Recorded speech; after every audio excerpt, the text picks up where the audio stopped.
Hello दोस्तों, नमस्कार। Welcome back to our channel analyst postmortem, जहां हम करते हैं हर फाइनेंशियल एस्पेक्ट की बारीकी से पोस्टमार्टम। तो दोस्तों, आज हम बात करेंगे कैसे स्टॉक की जो न्यूज के चलते ऑलमोस्ट 60-70% अपने पीक से गिरा था और बहुत ही अच्छा स्टॉक था, लेकिन बस न्यूज के चलते वो एक 60-70% गिरा। और अब उसमें न्यूज में पॉजिटिव माहौल बन रहा है, पॉजिटिव न्यूज आ रही है कि जो गवर्नमेंट पॉलिसी है वो हो सकता है रिवर्ट हो जाए, जिसके चलते अब अगर ये न्यूज कंफर्म होती है तो ये स्टॉक बहुत ही अच्छा अपसाइड पोटेंशियल दिखा सकता है आने वाले टाइम में। तो क्विकली बात करते हैं स्टॉक्स की। और दोस्तों, अगर आपने चैनल अभी भी लाइक एंड सब्सक्राइब नहीं किया है तो प्लीज लाइक एंड सब्सक्राइब, क्योंकि हम इस चैनल पे ऐसे स्टॉक ढूंढ के लाते हैं जिसमें कोई ना कोई ब्रेकआउट हो रहा होता है, कोई ना कोई एक टेक्निकल फंडामेंटल्स या फिर न्यूज के चलते एक ब्रेकआउट स्टॉक में नजर आता है और जिसको हम रेगुलरली विजिट करते हैं। तो दोस्तों, ये कोई इन्वेस्टमेंट टिप नहीं है, एक एजुकेशन वीडियो है जिसमें हम लर्न करते हैं कि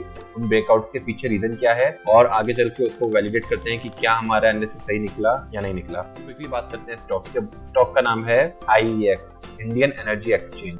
तो दोस्तों, IEX बेसिकली करता क्या है? IEX एक पावर ट्रेडिंग प्लेटफॉर्म है, जो जैसे हम लोग स्टॉक खरीदते हैं NSE और BSE के थ्रू, वैसे ही जो डिस्कॉम्स हो गई, प्राइवेट इंडस्ट्रीज हो गई, वो पावर खरीदते हैं एक प्लेटफॉर्म के थ्रू जो IEX प्रोवाइड करता है। और IEX सबसे बड़ा प्लेटफॉर्म है फॉर पावर परचेज और सबसे फेमस है, सबसे ज्यादा इसमें जो वॉल्यूम्स हैं वो इसी प्लेटफॉर्म पे आते हैं पावर परचेज के लिए। तो अगर इसका बात करें तो ऑलमोस्ट देखें 55 स्टेट डिस्कॉम्स इससे परचेज करते हैं, करीब 4,500 इंडस्ट्रीज हैं। तो काफी बड़ा इनका इकोसिस्टम्स है और काफी बड़ा प्लेटफॉर्म है। और दूसरी बात करें तो इनके पास गैस एक्सचेंज भी है, इंडिया का पहला गैस एक्सचेंज इनको मिला है कि जिसपे गैस भी ट्रेड होगी आने वाले टाइम में। और तो बात करते हैं कि आखिर स्टॉक गिरा क्यों। तो ये स्टॉक गिरा था जून में, तो क्योंकि गवर्नमेंट ने क्या बोला कि गवर्नमेंट ने बोला कि हम मार्केट कपलिंग करेंगे। मार्केट कपलिंग क्या होता है कि अलग अलग प्लेटफॉर्म्स ना होके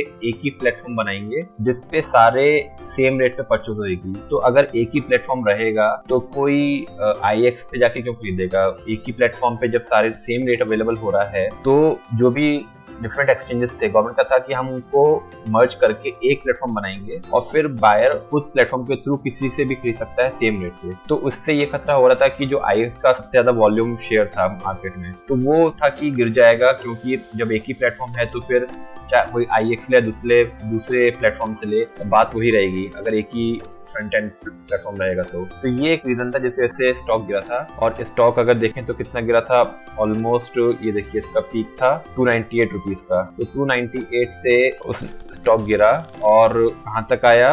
लोएस्ट आया ऑलमोस्ट ये 122 रुपए करीब। तो ऑलमोस्ट 58% अपने पीक से गिरा। अब इसमें क्या हुआ है? अब इसमें एक न्यूज आई है कि गवर्नमेंट की जो बॉडी है, जो कि है CERC, जो सेंट्रल एनर्जी को रेगुलेट करती है, उसने एक पेपर सजेशंस का फ्लोट किया था सारे वेंडर्स को कि मार्केट कपलिंग के लिए आपका क्या व्यू है। तो उसमें ये सुनने में आ रहा है कि 70% जो पार्टिसिपेंट्स थे, 70% पार्टिसिपेंट्स ने मना किया है कि इस कपलिंग का कोई फायदा नहीं होने वाला है और ये मार्केट के लिए सही नहीं है। तो ऐसा अगर ये न्यूज कंफर्म होती है और गवर्नमेंट इसको रिवर्ट करती है तो फिर से IEX का अपना एक मार्केट का जो होल्डिंग थी शेयर की, तो वो एक मार्केट का उसका वॉल्यूम रहेगा। तो इसलिए चलते मार्केट में एक अपसाइड नजर आ रहा है। अब आप बात करते हैं इसके टेक्निकल्स की क्विकली, कि हमने तो बात करी कि स्टॉक ने एक हाई बनाया था ऑलमोस्ट 300 रुपए का।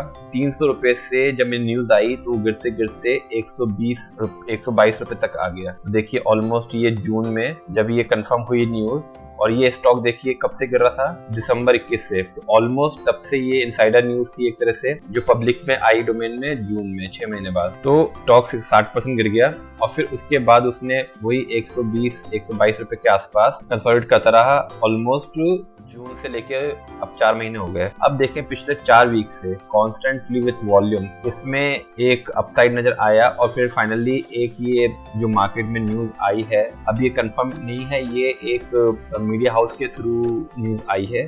तो देखें इसमें कितनी सच्चाई होती है, वो तो मालूम चलेगा कि प्राइस से, कि आने वाले दिन में प्राइस कैसा रहता है। तो वॉल्यूम्स भी इसमें अच्छे खासे ग्रोथ हुई है। और सबसे अच्छी बात है कि स्टॉक के फंडामेंटल्स बहुत अच्छे सुधरे हैं। इनके जो वॉल्यूम्स थे, क्योंकि जैसे जैसे सब पावर की सप्लाई रिक्वायरमेंट बढ़ रही है तो परचेज बढ़ रही है और वैसे वैसे इसका प्रॉफिट भी बढ़ रहा है, तो इसके फंडामेंटल्स भी काफी स्ट्रांग हो रहे हैं। और उससे बड़ी बात है कि देखिए, अब जो इसका रेजिस्टेंस था पिछला, जो इसका था यहाँ पे 143 रुपीज का, तो 143 रुपीज के रेजिस्टेंस को इसने ब्रेक करके 145 पे सस्टेन किया है। तो अगर इसका डेली चार्ट पे आए तो ये 143 का जो हाई था जो बना था सितंबर में, इसको ब्रेक करके अब इसमें हमें कुछ टाइम के लिए नजर रखना है कि आने वाले दिन में ये कैसे रिएक्ट करता है, कि न्यूज अगर कंफर्म होती है, क्या ये न्यूज सही थी या नहीं थी। अगर ये न्यूज सही होती है तो ये अपने सपोर्ट से 143 के सपोर्ट से बाउंस बैक लेके एक जो इसका पिछला हाई था जो कि रहेगा तकरीबन 162 रुपीज, तो 162 रुपीज के लिए ये मूव कर सकता है। और अगर ये न्यूज सच्ची है कि ये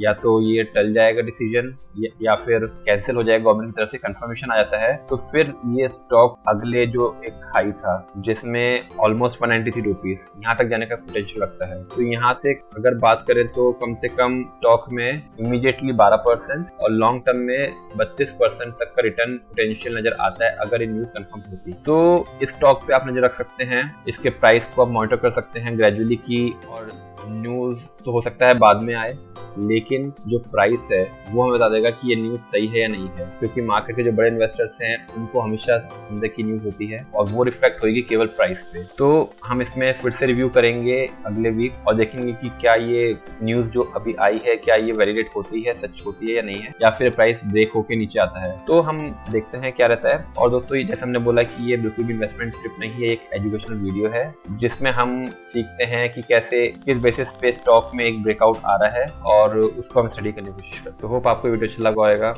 thanks for watching and please like and subscribe. Thank you.